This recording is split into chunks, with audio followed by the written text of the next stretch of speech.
One two three four five ready start. सभापति महोदय, ये शब्द मेरे नहीं हैं बल्कि राष्ट्रपिता के हैं। जो लोग आज सरकार में बैठे हुए हैं, क्या वे अपने दिल में सोचेंगे कि यह देशद्रोह शब्द बालकों को अंग्रेजी पढ़ाने के लिए राष्ट्रपिता का कहा हुआ है? आज 54 वर्ष देश को स्वतंत्र हुए हो गए हैं, लेकिन राष्ट्रपिता की इस बात पर आज तक ध्यान नहीं दिया गया है। अंग्रेजी भाषा को पढ़ाना क्यों बंद नहीं किया गया और उसको दैनिक कार्यों में क्यों प्रयोग में लाया जाता है? मैं इस बात को कई बार इस सदन में कह चुका हूं और मैंने इस विधान परिषद की नियमावली में 1 वर्ष पहले एक संशोधन भी रखा था, लेकिन मेरा दुर्भाग्य है कि वह संशोधन वर्ष भर से इस सदन में प्रस्तुत नहीं हो सका। मेरी अपनी राय है कि कम से कम दैनिक कार्यों के लिए यदि सरकार अंग्रेजी भाषा पर बंधन लगा दे तो बहुत अच्छा हो और जो यह अनुशासनहीनता है वह भी समाप्त हो जाए। सभापति महोदय, जैसा कि मेरे मित्र ने कहा, लड़कों के माता पिता अंग्रेजी का प्रयोग करते हैं और उनकी शिक्षक भी उसका प्रयोग करते हैं, फिर बालकों पर उसका प्रभाव क्यों नहीं पड़ेगा? मैं उनसे सहमत हूं कि बालकों में नकल करने की आदत होती है, जैसा वे अपने बड़ों को करते देखते हैं वैसा ही वे करते हैं। अगर हम कोई बुरा काम करेंगे तो उसका प्रभाव बालकों पर अवश्य पड़ेगा। आप देखेंगे कि जिस मनोवृत्ति के माता पिता और शिक्षक होते हैं उसी प्रकार के बालक भी होते हैं। हम दूसरों को तो परामर्श दे देते हैं, लेकिन स्वयं उस पर अनुपालन नहीं करते। उसके साथ ही साथ हमको शिक्षा प्रणाली की ओर भी ध्यान देना है।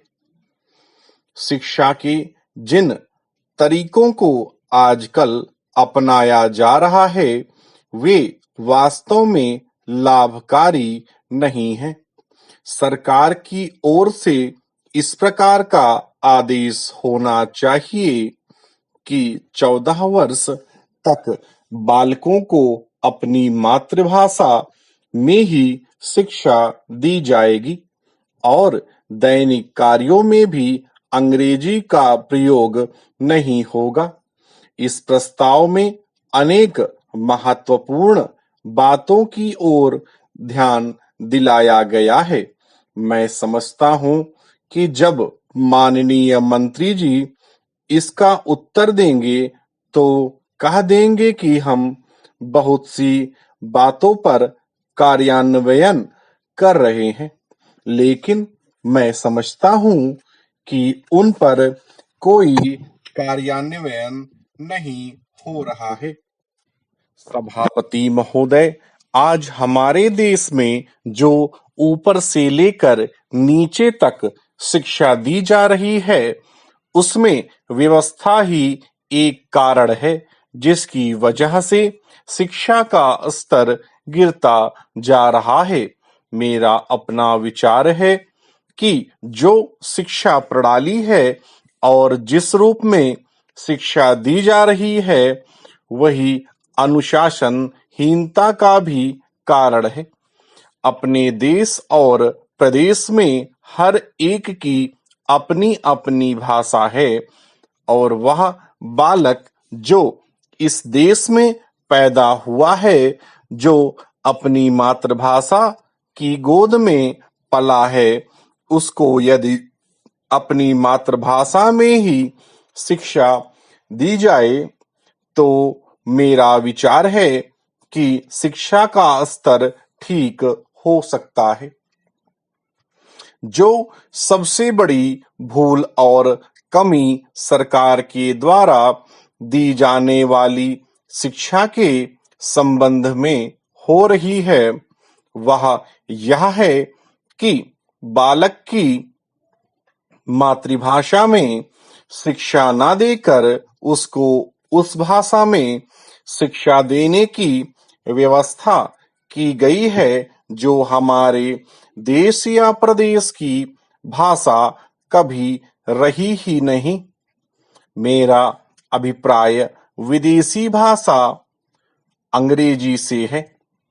मैं यह मानकर चलता हूँ कि जब से यह भाषा इस देश में आई है, चाहे वह किसी कारण से आई हो, इसे आप भी और इस माननीय सदन के सदस्य भी जानते हैं कि उससे बुरे परिणाम ही निकले हैं।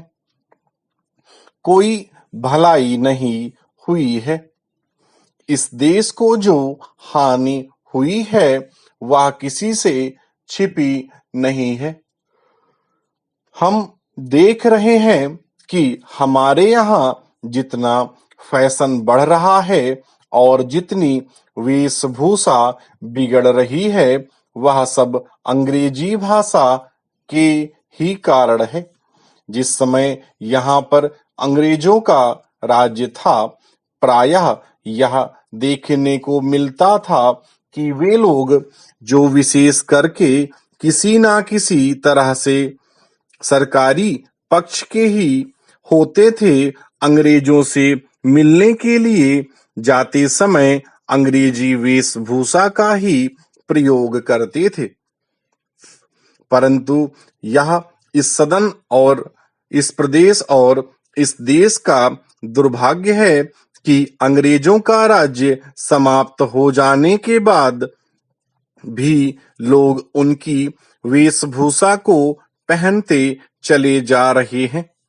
इससे जो प्रभाव हमारे देश के फैशन पर पड़ा, उससे लाभ के बजाय हानि ही हुई है और हो भी रही है। मेरा ऐसा विचार है कि अंग्रेजी वेशभूषा से इस देश को बहुत हानि हुई है। भारत की गौरवपूर्ण सभ्यता और संस्कृति के संरक्षण पर पर्याप्त ध्यान देने की आवश्यकता है।